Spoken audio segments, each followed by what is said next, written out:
Ah, hello there! Look down! No, don't be startled by my appearance. This is just the newest fashion sense. Being a lonely head is nothing to me, actually. I always feel this nice cool breeze around my neck. I have seen a lot of new faces around these parts. Many, including you. Where are we, you ask? Well, surprisingly, I don't know that one. All I know is that an event called Ragnarok happened. And now we suddenly just ended up here. One by one, more and more people have shown up. Mortals, gods, and even giants. Even Loki is lurking around here. Terrible stories I've heard of him before I became a head. My best guess is we've all died somehow, and we ended up in this void. Well, we might as well make the most of it. Seems we may be here for a while. I feel bad for you mortals. With every event the gods seem to conjure up, you all get the worst of it. Since we're all here, how about I entertain you with a story? Did you know I was your father's closest advisor? Yes, Odin himself. Here is the story of how Odin became a one-eyed god. Oh, and before I get started, my name is Mimir, the smartest man alive. It all started in the Aesir and Vanir War. Those two pesky rival clans were going at it. War waged for a long time, and there was I, stuck in the middle. I was sent to the Vanir people to try and make things better, but instead I found myself surrounded by the clan, screaming and yelling at me. They had their swords drawn.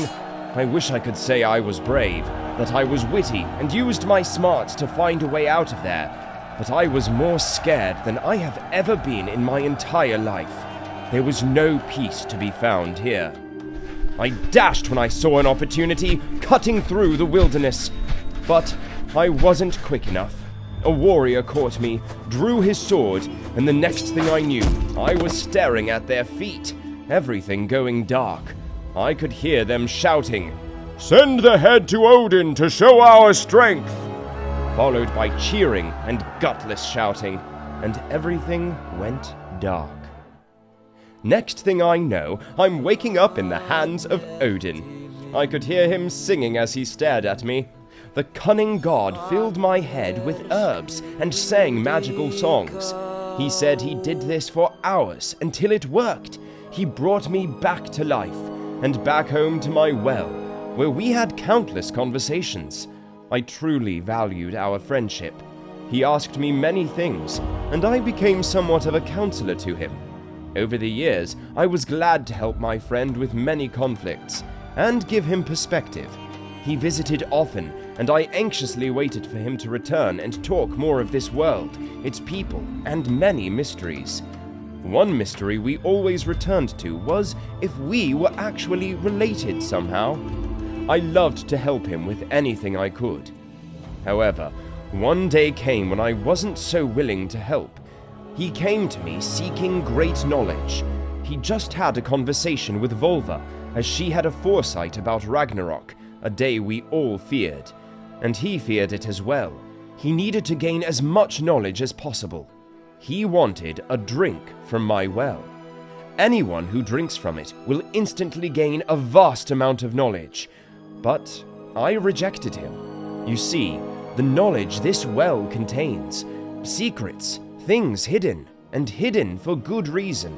If the wrong person drinks from it, they could use its power for the wrong reasons.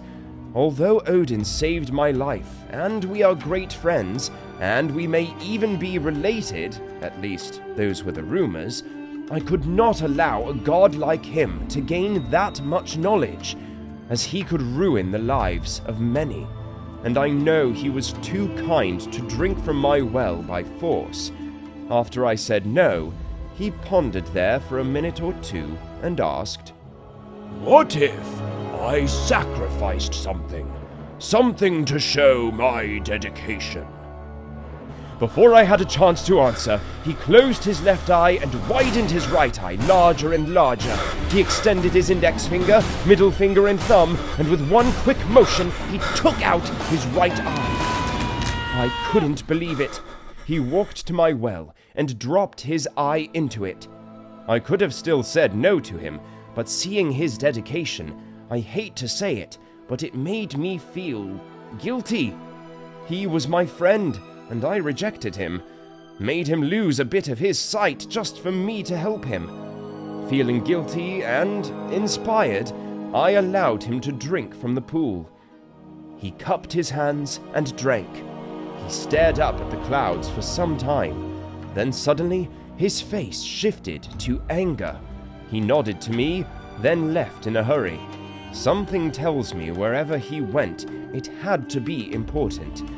Sadly, after time had passed, I never saw him again. Years passed.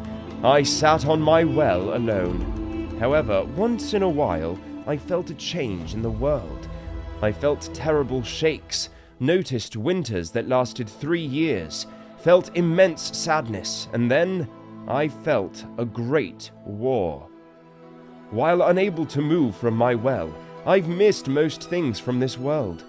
I still don't know if the war between the Aesir and Vanir was still happening. To say I was frustrated is an understatement. Then one day, a great fire came. I closed my eyes as my head was engulfed in flames, and ended up here, in the void. Well, that is the tale of the one-eyed god. I just wish I knew what happened to my friend. Wait, you! Can you do me a favor? Can you find Odin for me? He may be here in the void. I've seen other figures walk by me. The god known as Thor, the goddess Freya, some pesky dwarfs, even the menace Loki walked past me. Could you find Odin and tell him I'm here, young mortal? I'm sure you'll pass by others as well. Maybe you can speak to them and hear their stories. You can then tell them to me next we meet, so I could know all that happened in this world since my head was chopped off. You will! Oh, I'm glad you're here. You're very kind. Or perhaps you have a thirst for knowledge yourself. I could tell you're not like the typical mortal. You may want to arm yourself as well. Even in the great void, some may still be violent. Who knows what other creatures were sent here as well? Good luck on your journey, young mortal. I'll be waiting here. Trust me, I'm not going anywhere.